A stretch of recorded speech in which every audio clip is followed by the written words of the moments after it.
وعلى آله وصحبه في كل لحظة أبدا على نعم الله وفضله.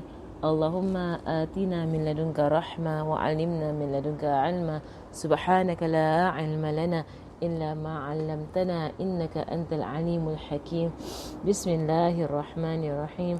نوينا التعلم وتعليم وتذكر وتذكير والنفع والانتفاع والإفادة والاستفادة والحث على التمسك بكتاب الله وسنة رسوله صلى الله عليه وآله وصحبه وسلم ودعاء إلى الهدى ودلالة على الخير ابتغاء وجه الله ومرضاته وقربه وثوابه سبحانه وتعالى مع لطف وعافية برحمتك يا أرحم الراحمين. اللهم إنا نسألك العلم لدني ومشرب الصافي الهاني وهاب يا غني. اللهم إنا نسألك العلم لدني ومشرب الصافي الهاني وهاب يا غني. اللهم إنا نسألك العلم لدني ومشرب الصافي الهاني وهاب يا غني. اللهم صل وسلم على سيدنا محمد وعلى آله وصحبه وسلم. اللهم ألهمنا علما نفقه به أوامرك ونواهيك وارزقنا فهما نعرف به كيف ناجيك يا أرحم الراحمين.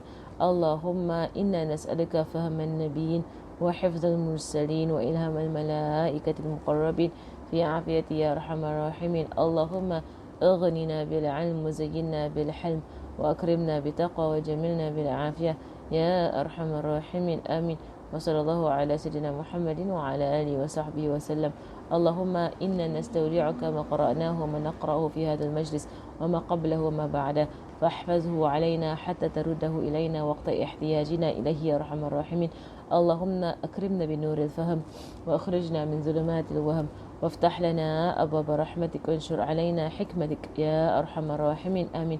وصلى الله على سيدنا محمد وعلى آله وصحبه وسلم. اللهم يا من مقضى الأمور كلها بيده وإليه رجع الأمر كله يا فتاح يا عليم يا فتاح يا عليم يا فتاح يا عليم افتح علينا فتحا قريبا. وصلى الله على سيدنا محمد وعلى آله وصحبه وسلم. بسم الله الرحمن الرحيم. رب اشرح لي صدري ويسر لي أمري واحلل عقدة من لساني يفقه قولي واسد لساني واهدي قلبي وافعل كذلك بأحبابي أبدا وارزقنا كمال فتوح العارفين والفقه في الدين مع كمال الإخلاص واليقين والعافية والغنى والنسر والحفظ والنفع والانتفاع وخير الدارين وعلوم الأولين والآخرين. آمين. وصلى الله على سيدنا محمد وعلى آله وصحبه وسلم والحمد لله رب العالمين. الفاتحة.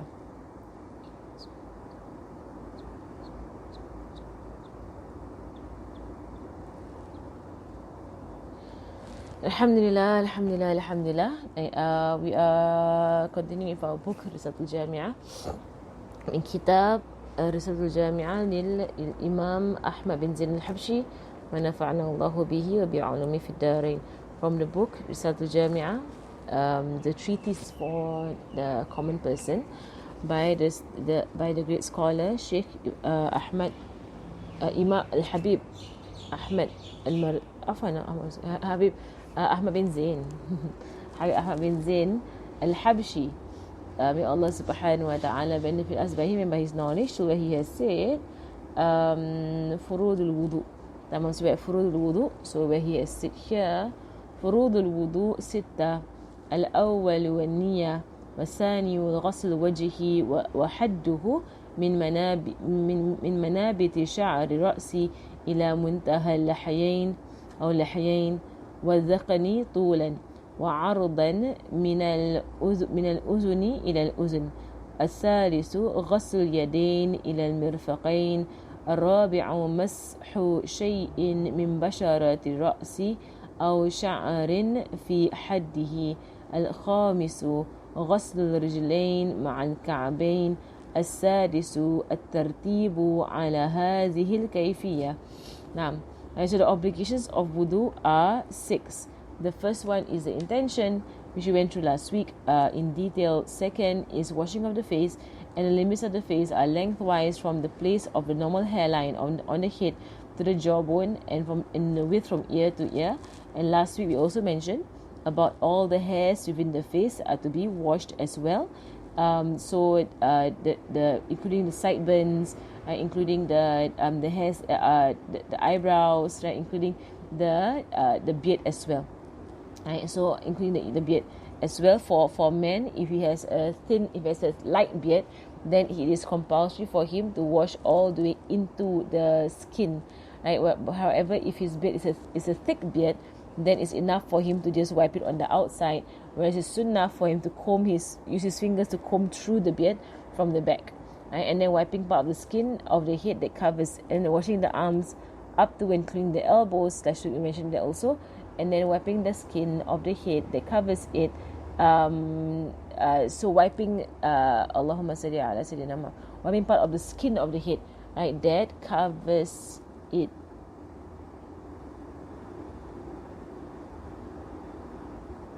Okay, now it sounds so weird, the translation. Okay, wiping part of the وَمَسْحُ شَيْءٍ مِنْ بَشَرَةِ رَأْسِ أَوْ شَعْرٍ فِي حَدِّهِ. نعم. Wiping part of the skin of the head or the hair. Right, that covers that part of the head. So not just any part of your hair, but the hair that is specifically on the head. So it is not valid to just wipe the fringe. Right? It is not valid to just wipe the edge of the hair, but you have to wipe the hair that is on the head itself right now. Then washing 2 feet up to and including the ankles, right? And then tartib, to do everything in order, in this order. Right? So last week everything, I think I finished going through it. If I'm not wrong, I finished going through this entire part.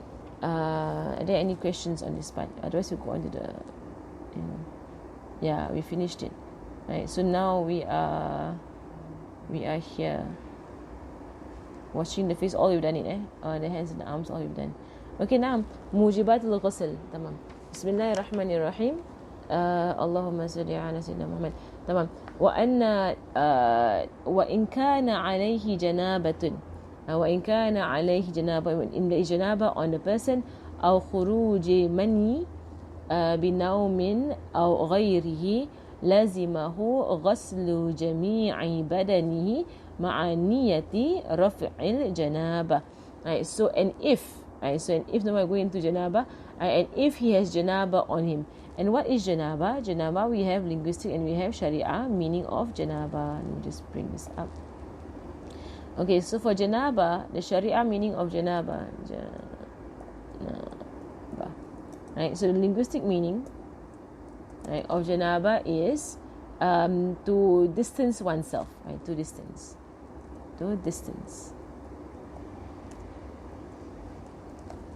Okay, while the sharia meaning, right, of janaba, it is matter. Right, or state. Right, it is a matter or state of being. It's a matter or state of being that is present on the body, right, or with the body, that prevents. Right, it's a matter or state of being that. No. It's a matter or state of being present on the body that prevents. Correct. It's a matter or state of being that is present on the body that prevents. The validity of prayer, and is only removable by a full bath, by a full bath with intention. Okay, all right. So janaba, this is janaba. Right, so janaba is specific for sexual encounters. Right, so when it comes to hadas that is major, while both of them the same way by which you remove the hadas, you take a full bath. Right, the hadas that is hadas akbar, the major hadas, and the minor hadas, and you have janaba. Okay, if you say hadas akbar or major hadas, right, it covers menses and nifas and childbirth and all forms of janaba. Right, so you can, if you want to look at it, to say major hadas is a more general term. That's how you say it. Right, major hadas is a more general term. Janaba is a more specific term within the term of major hadas. You all see it, right? So when I say major hadas, it includes when I finish my menses, I finish my when I'm on my menses, I'm on my nifas, or when I just gave birth and a birth without nifas. Right, and then Allahumma salli ala sayyidina Muhammad, a birth without nifas, and then to have sexual fluid emitting from myself is mani, and then to have intercourse, right? And then also you won't call it major hadas, but death, right? Death would call for a person to be bathed from head to toe, right? So this will be called major hadas, right? So janaba is specifically on sexual intercourse and on the exiting of mani, right, from a person. And the reason why we are differentiating between the two of them, it is because those on major hadas, those on menses and nifas, the ruling is slightly different than those on janaba, right? Slightly different. Janaba include janaba would bracket intercourse, right, and the I don't know, the excretion of mani. We call it excretion of mani, khuruj al mani. I think excretion the excretion of mani, right? That is called this under janaba. And also what is permissible to do in janaba is slightly different than what is permissible to do in menses and nifas, right? The thing that they have all in common is the way of removing it, right? The way of removing it is to take a full bath. Okay, so here the first thing is that alright, so in the hadith Rasulullah sallallahu alaihi wasallam said إذا التقى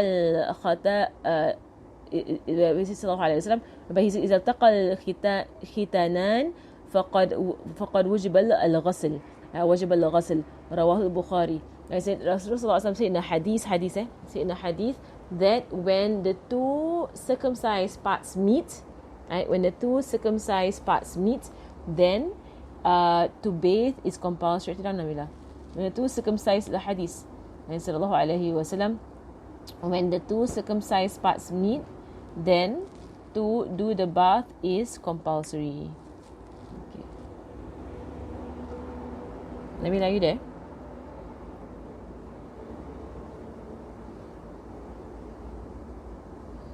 Hadith.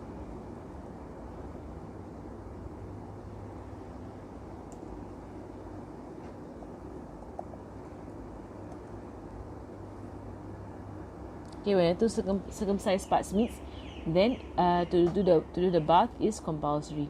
There's the hadith of Rasulullah sallallahu alaihi wasallam. So what is mani? A definition of mani. Then to do the bath is compulsory.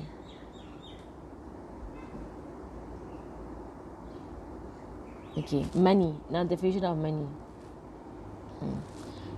It is a white fluid. First and foremost, it is a white fluid that is thick.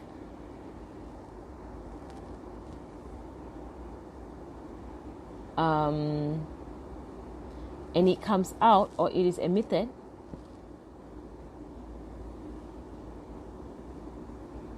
right, in a way that it comes out in. So it is emitted in spits. It comes out in spits. And is accompanied by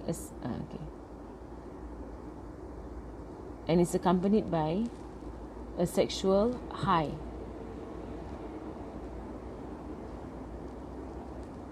A sexual high and exhaustion. Okay, the smell of mani when moist is like dough, like dough, D-O-U-G-H, dough. And when dry, it's like egg white. Okay, so you see the scholars, right? They're very detailed in the explanation of these things, right? So in the English book, you see linguistically, janaba means distance. Legally, is a state which prevents one from correctly performing a ritual prayer. Other things required to have a complete bath are menstruation, childbirth, postnatal bleeding, and death. Many sexual fluid ejaculated during sexual climax, as opposed to madhi, which is secreted as a result of sexual arousal. Madhi does not lead to janaba but nullifies wudu and is considered to be filth. Is najis. Right? So if in your English book it says that right? So there is a difference between mani and madhi. Right, so mani, because mani is the original fluid of human beings. Right, from mani comes human beings. Right, so therefore mani is not najis, and mani is not najis because mani comes from mani will lead to the creation of human beings. Not najis, but its excretion would require the major bath. Right, but its excretion would require the major bath. Okay, and then for madhi, it is najis. Right, for it is najis. Right, it is. I'll describe the characteristics of madhi. It nullifies wudu. Right, it is a lubricant. It is right, najis. Okay, so it is lubricant in its nature. Right, that means stretchy. Right, lubricant. It is lubricant. Right, in nature, in its nature, i.e. stretchy. Right, stretchy. Right, comes out in abundance during sexual arousal for both men and women. Both men and women get madhi. Both men and women get mani. Right, madhi is najis and it nullifies the wudu of a person. You will know that madhi has come out when you feel sexually aroused. Right, so that you see that's the distinguishing factor for madhi is that, and the reason why we're going through this in so much detail is so that you know, do you have wudu or not have wudu, or are you supposed to go and take a bath? Are you on janava or are you not on janava? Right, so instead of someone always having to go and take a bath, not so sure, it is mani, I don't know, then go and then say, I don't know, I just had intercourse with my husband, then after that things coming out of me, then I don't know what it is, so I bathe through the day, every time something comes out of me, I just bathe. No, al-ilmu nur, right? Knowledge is light, and knowledge teaches you when you need to bathe and when you don't need to bathe. So you don't think through the entire day being paranoid. Right? Do I have to bathe? Do I have not to bathe? Is this money? Is this madhi? Is this and getting confused about it? Whereas the matter is very clear. The matter is very simple. It's very clear. Right? Madhi comes with sexual arousal. For both men and women, it comes in abundance. It is lubricant in its nature, meaning stretchy. It tends to be transparent. Okay, it's transparent, and the color of madhi is transparent. Okay, so it's transparent. Okay, mani is white. It's thick. Right, it actually has a substance to it. It's thick, right, and then it comes out in spits. Right, it comes out in some say thick, some say thin. Different books say different things about the mani, but it's white and it comes out in spits, and it's accompanied by a sexual high and an exhaustion thereafter. Okay, it smells like when it's moist, it smells like dough. When it's dry, it smells like egg white. Okay, the distinguishing factor for mani, usually there are all these factors, right? They tell you that something is mani. They all tell you that this fluid is mani. So if someone were to wake up, from sleep and then find, on her underwear or on her bed, right, there's a substance that is thick, it's white, it smells like egg white, it's dried up, right, and then they feel exhausted when they wake up, then there's a chance that in their dreams they had mani being excreted from them. There's a chance. Right, and if they see it, when they wake up, then they will tell them they need to go and take the compulsory bath, right? If they are conscious and they are awake, right, the main distinguishing factor for women and for men as well, right, is it coming out in spits. That's the main distinguishing factor. It comes out in spits, and the other main distinguishing factor is the sexual high followed by exhaustion. Right, in Arabic there's a futur, and in the sexual high, and then followed by a complete no energy after that. Right, so this is the main distinguishing factors that mani has come out of you. Right, so if mani has come out of you, then you have to go and perform the compulsory bath, even if there was no intercourse that happened. Right, so even if a woman is stimulated and there's no intercourse, they will still have to perform the major bath if she has gone through what our society will call it an orgasm. Right, in our society it is called an orgasm. Right, so then she will have to go and perform the major bath. Okay, there's one more note here. In Allahumma salli Muhammad. Right, so whether or not the janaba happened by intercourse, right, or during sleep, or otherwise. And under otherwise, at point number 38, and this is fiqh, and fiqh, mashallah, there is no shyness in fiqh, because fiqh is for people to understand clearly what needs to be understood with regards to the human being and our experience as human beings. Right, so number 38, right, where he says otherwise, there is a footnote there. For example, through masturbation. Right, if you look in the English book, at the bottom of the book, it says on page 21, for example, through masturbation. So just a bit of commentary on this. Right, when it comes to masturbation in Islam, it is called al-la'ab bil-yad. Al-la'ab bil-yad, that means to play with the hand. Okay. For the ruling of this, and I'm mentioning this because it is a growing problem in our society. It's already a major growing problem in our society. Right, the majority of scholars consider masturbation to be a sin, and in fact a major sin. A major sin for someone to do it, unless a person it's a major sin for someone to do it on themselves. Right? Between husband and wife, that is different. Husband and wife, they have like everything is halal between husband and wife, except for intercourse during menses and intercourse from the back. Right? So, but everything else between husband and wife is halal. Right? So they can do whatever they want to do between husband and wife. Right? However, we're speaking about an individual by themselves. Right? So without a person with them.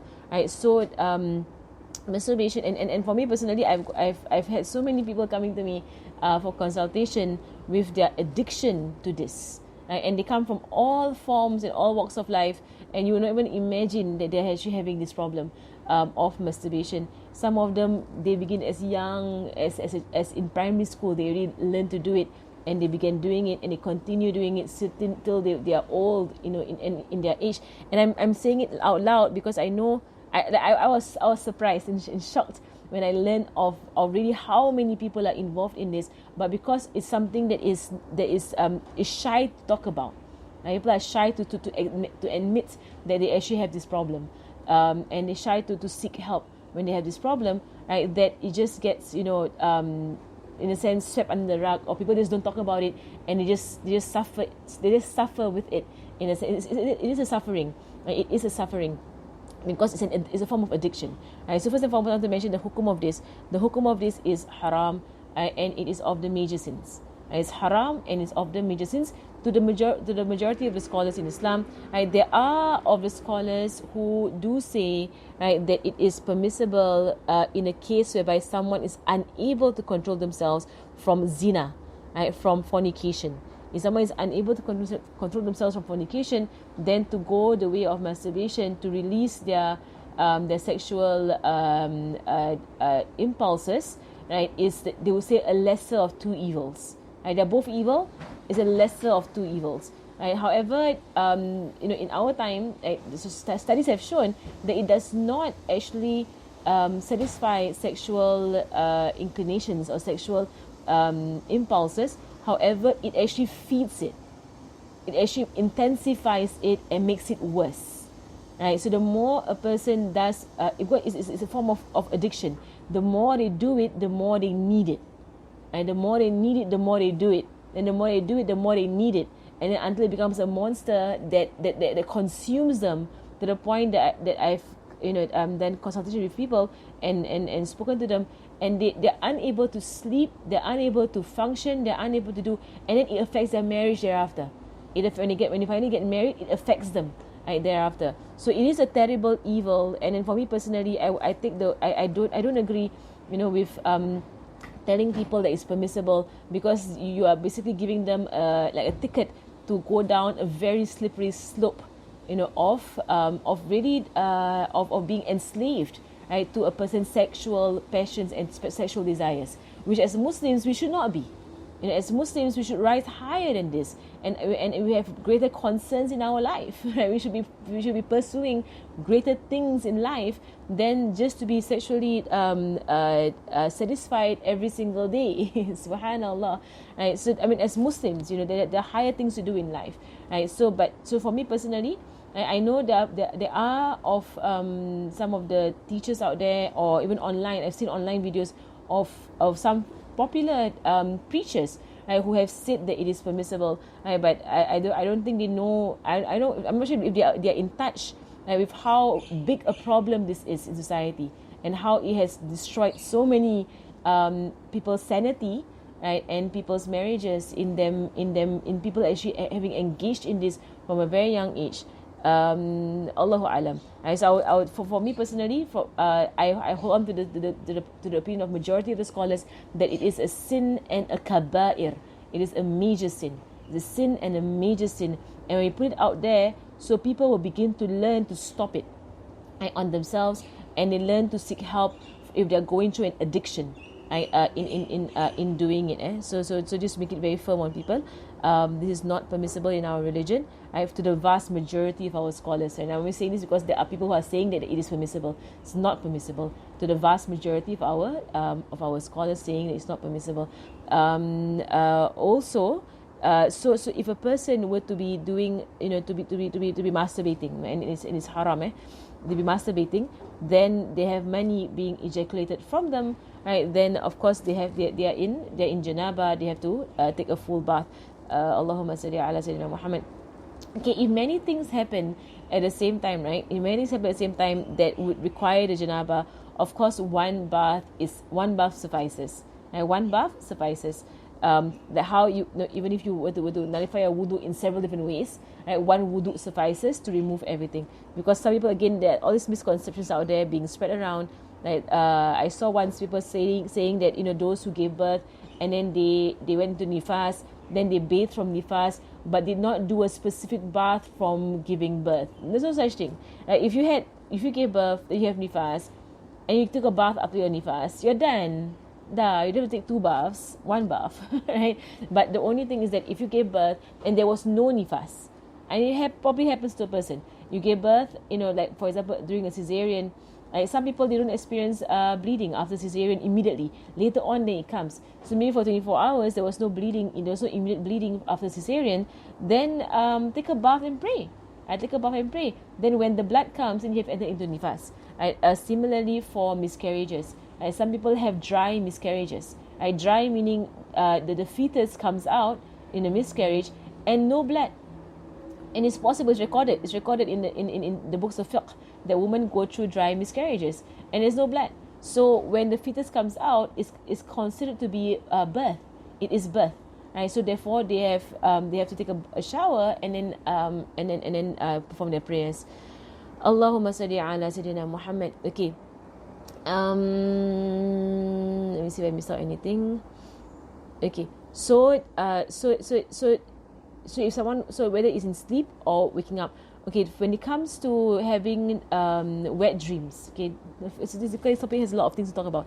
When it comes to having wet dreams, as young as 9 years old exactly, in the Hijri year, a child, a boy or a girl, can possibly have a wet dream, boy or girl, both of them, and that will cause for them to be in puberty. They have reached puberty if they had a wet dream from the age of 9 onwards. Okay, so for most women, right, we reach puberty by menses, kan? By experiencing menstrual cycle, you reach puberty. However, it's not mustahil, it's not impossible for a woman to reach menses by having a wet dream, which is why our teachers will say, right, to inform your children that when they reach the age of 9, boys and girls, because there are boys who, our scholars don't write things down for no reason. Right? Meaning there are boys at the age of 9 who get wet dreams. And when they get their wet dreams, they need to know that they are baligh right now. They need to know. Right? So comes the question, how do we inform them? Right? How do we inform them at the age of 9 Hijri? At the age of 9 Hijri. So whatever is their Hijri birthday, you take note of your child's Hijri birthday. So when they have turned 9 years old by the Hijri calendar, right, then you are to tell them and inform them of the signs of money emissions, right, the sign. Right, so you just tell them, if you wake up, from your sleep, right, and there is something that is sticky and white, right, sticky and white on your underwear, right, and you feel very tired, okay, and maybe you had a dream, right, that you'll be shy to tell me about. You say it like that. You say it like that in that way. You say, you can say vague, but give them, indications. Okay, if you experience this, you must tell me. Okay, tell them. Don't have to tell me about a dream, but tell me that you have experienced it. Okay, that would mean that you are baligh. That would mean that you have reached puberty. So for both boy and a girl. Okay. Okay, and then furthermore, okay, and to remove the entire state of janaba, it is to wash the entire body with niyat, and the niyat happens at the beginning of washing the body. Right now. Okay, so what is wajib for the bath is that you wash the entire body, hair and skin, and everything must have water touch it. And this book does not go so much into detail about washing the body. Inshallah, the book that comes after, it goes into more detail, if I'm not wrong. Okay, tamam. Okay, the next slide. Go to the next slide. Allahumma salli ala Sayyidina Muhammad. Okay, the nullification of wudu. Nullification of wudu. So he says here, نواقض الوضوء وينقض الوضوء الخارج من أحد السبيلين القبل أو دبر على ما كان، وينقض الوضوء زوال العقل بنوم أو غيره إلا نوم ممكن مقعدته من الأرض. Nullification of wudu. The first thing, what nullifies the wudu? The first thing, emission of anything from the two waste passages, front or back, nullifies the wudu. And for women, we actually have three. We have three waste passages. The first passage is where urine comes out from.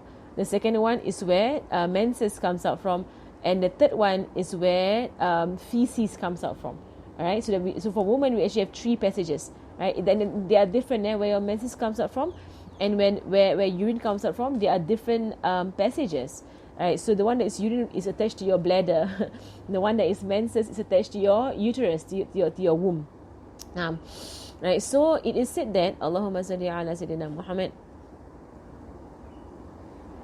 So it is said that so whatever it comes out of it, regardless. Right, so whether whatever comes out of it is najis or not najis, whether it's normal or not normal. Right, so whether it is urine or feces or discharge or menses or worm or stone or whatever it is that comes out of these three passages, right? So or air also, gas, right? So for gas, right, usually it comes out from the back, from the dubur, meaning from the anus, right? So from where feces comes out from.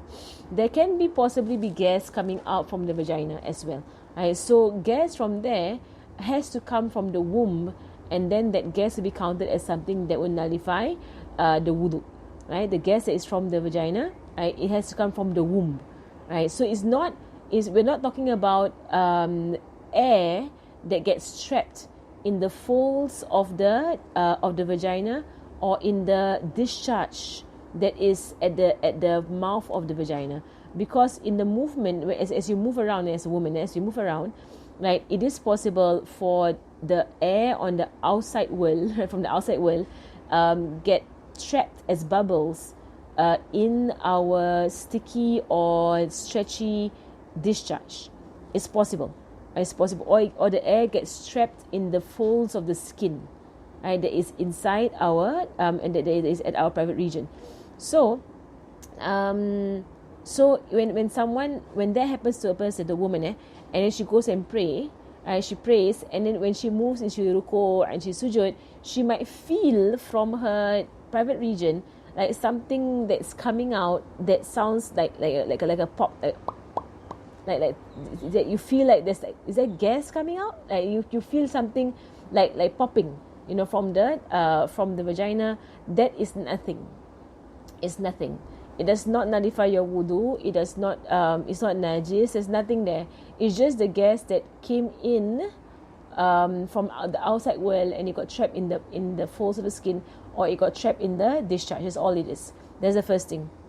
Secondly, okay, so from the three exits of a woman, the first one is the urethra. The urethra is where your urine comes out from, right? So usually from the urethra, you will see urine, or you might see stones. May Allah protect us, like kidney stones. From the urethra, you might see urine, or you might see kidney stones.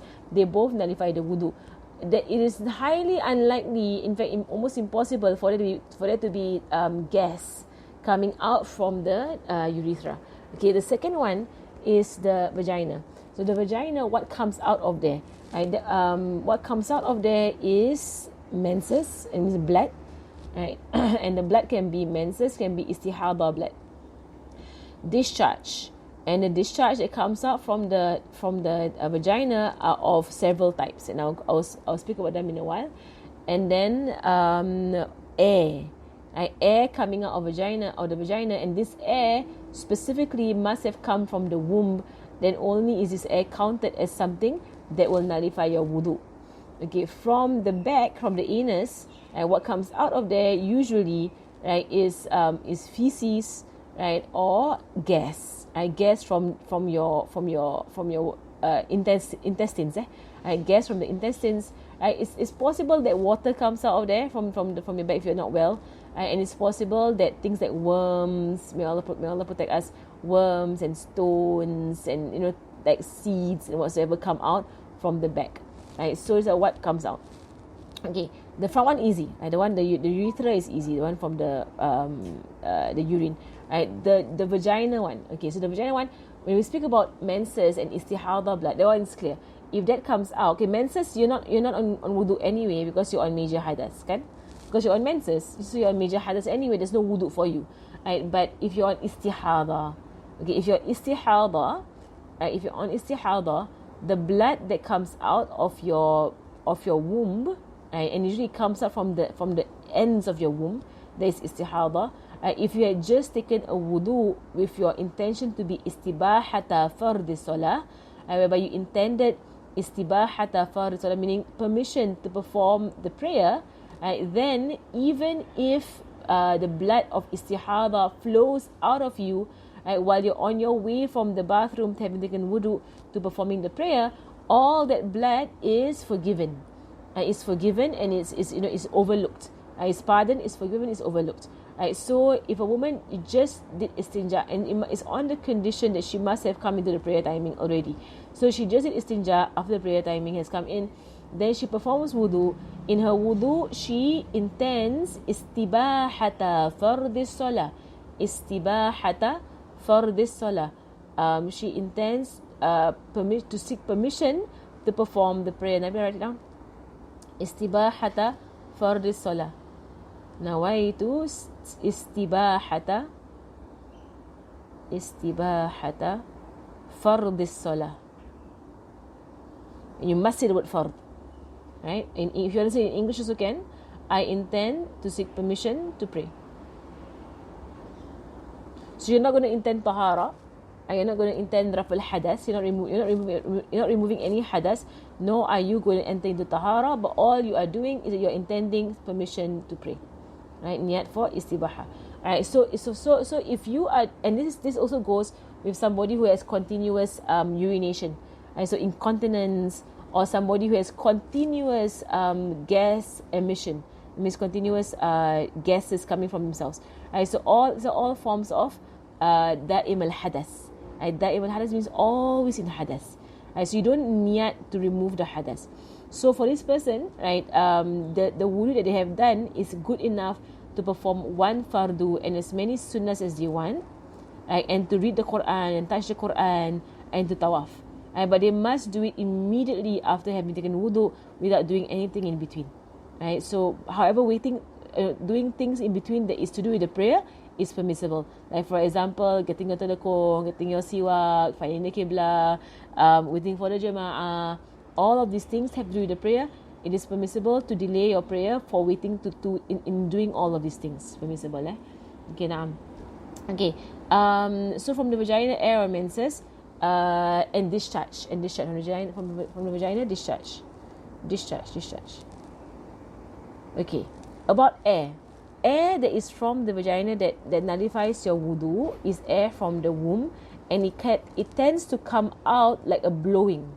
It comes out like this, like it comes out like a like that, right, like a blowing. It's from the womb, and usually this happens to people who have infections. May Allah protect us, or people who have gone through a lot of have gone through birth. Right, they've gone through like major birth, like having triplets or twins. right, or having gone through birth several times. Right? So if they've given birth several times, or they have, had given birth to several human beings at the same time, then there's a chance of their womb having formed pockets, right, in the womb, whereby air begins to collect. Right? And then so when it comes out of the womb, it will come out like a like that. Right? So that is the one that nullifies your wudu, and nullifies your wudu. However, the one that is small, little, pops at the ends of your private part, that is not air. That is just air from. It's not gas. It's air from the outside world. They came in and then got trapped and they came out again. Discharge. Discharge is of two types, right? Two types of discharge we went through also in the last book. I'm going to go through again quickly as a refresher. Two types of discharge. One type is from the inner part of your womb or of your private region, and the other type is on the outer part of your private region. So that if Nabila is there, no? Is Nabila there? Okay, two types of discharge. One is from the inner part of your private region, and one is from the outer part of your private region. The main difference is that the one that is from the inner part of the private region, right? It tends to have a smell, right, like a strong, pungent odor, or it can have a color, like yellowish, yellowish, or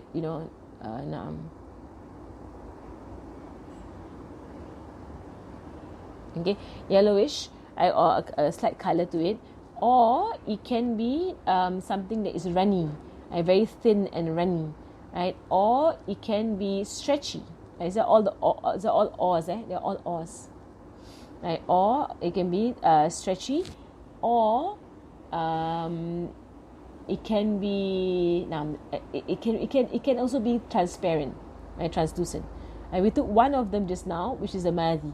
The madhi is a type of discharge from the inner part of the private region that is transparent, right? It comes in abundance, is stretchy, right? That one nullifies your wudu.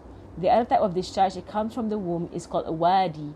Right? Wadi, it tends to be white. It tends to be white, comes from in the inside of the womb, is white. It tends to be white, and fluid. It's fluid, right? Fluid. Okay, there's the wadi. Other forms of discharge, right? Colorless. Other forms of colorless, and very pungent odor. Okay, very pungent odor. And then another type of discharge from the inside of the womb. There's no name for it lah. They just call a colorless discharge. It's a very pungent odor. And then from another type of discharge is the ovulation discharge. When you're ovulating, it comes out. Right. So it's similar to the madhi. It's similar to madhi, only that there is no sexual what do you call it? No. I don't know. I forgot the word. Arousal. There's no sexual arousal. Correct. There's no sexual arousal. Right. That is the ovulation discharge, whereby when you're ovulating, your body tends to produce this. It's seems like the madhi. It's thicker. It's lubricant. It's transparent. It usually comes, about a week after your cycle ends. That is basically the ovulation discharge. Okay. So what is not najis and does not nullify your wudu? So now, this thing is called the rutbatul farj.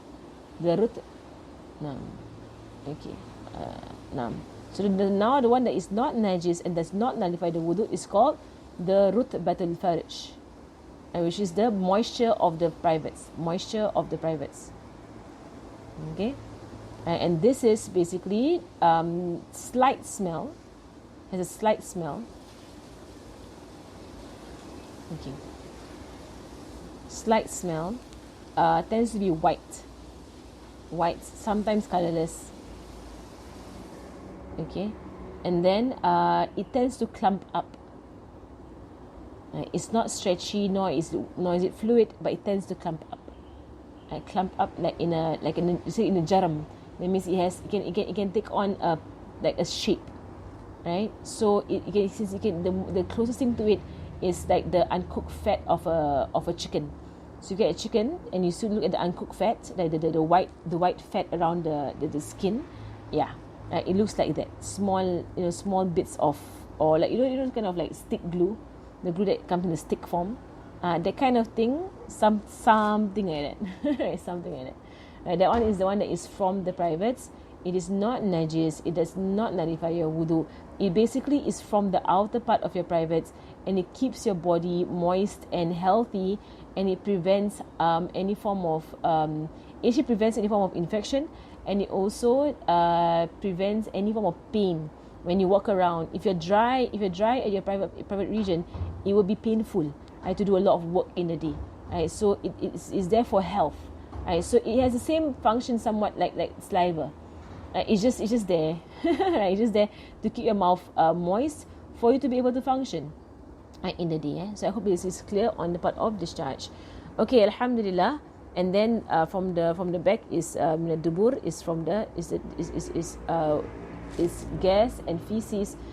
The gas also, Rasulullah SAW said that if the gas has no smell and there's no sound, then ignore it. It is the playings of shaitan. So if someone finds that whenever they stand to pray, they will feel like something has come out of their of their dubur, of their anus, then they keep breaking their prayer and performing wudu and coming back, and they feel like there's something in their anus, and they go out again and they come back, and that is called waswasa. You're being played with shaitan. He's playing with you. So what you should do is ignore it. If there's no smell and no sound, ignore it. It will go away. It actually will go away. Then you know for sure it is shaitan. And don't think shaitan will not make things convincing. He will do it in a way that it will be so convincing that you will fall for his tricks. I don't think he's going to do it in a way whereby it's obviously him. It's only obviously him when you realize that the moment you begin to ignore it, it stops. And then it's obviously him who's playing with you. Alhamdulillah. Okay, so inshallah we'll start there for today on what nullifies the wudu, and next week we'll continue with the second part, inshallah. Let me just get the sunnahs of prayer.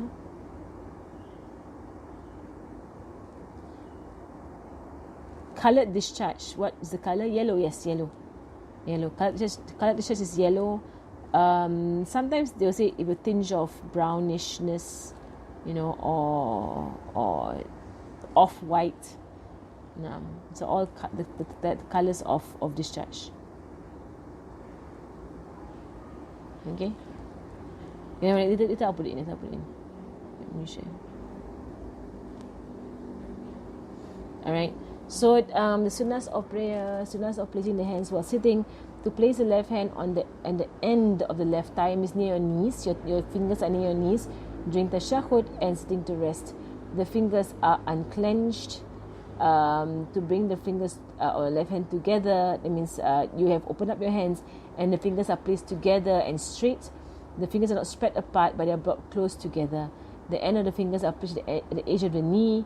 To place the right hand on the edge of the knee, and to place both elbows down. So your elbows are pressed to the side. And to place both forearms down on your thighs. Okay. To place the right hand with the fingers unclenched, as we mentioned, that is to place it with the fingers unclenched and then to clench so you place your hands with the fingers unclenched, then you move the fingers to clench it if you are in tahiyya. Alright, so you place it with your fingers open, unclenched, then you bring it together and you clench it if you're going to do the tahiyya. To clench the fingers of the right hand, except for the thumb and the index finger. So the index finger is stretched out, the thumb is stretched out, right? But the rest of the fingers are clenched. Only clench 3 fingers, which are the little finger, forefinger, and middle finger, right? To place the thumb below the index finger, right? And then to place the thumb together with the index finger in the shape of a number 53, which is 53 in the Arabic number. If you're wondering what 53 is Arabic. And I see how you see the Arabic number 53. Let me draw for you.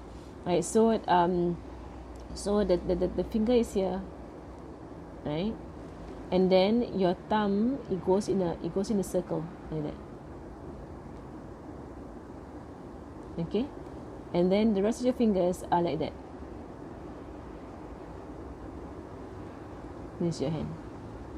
Okay, right, so your thumb is a bit weird. Let's draw the thumb again. Okay, so the thumb is here.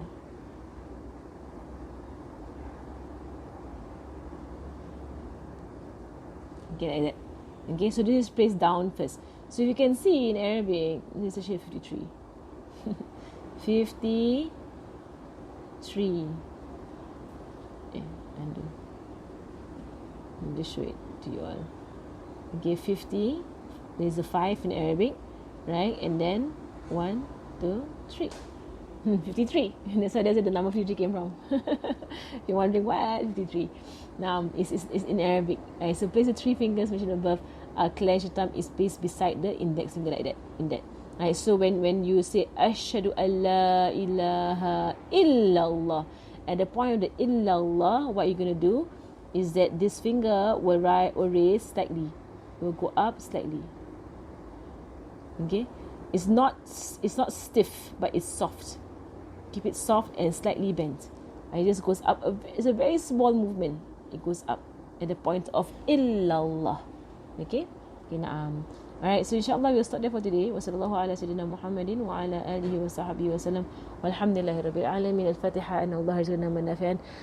هو عملا خاصا مستعلم دلال الهدى ويسر بقول النبي محمد صلى الله عليه وآله وسلم وأرواح معاني من مشايخنا وذوي الحقوق علينا وإلى حضرة النبي محمد صلى الله عليه وسلم. الفاتحة.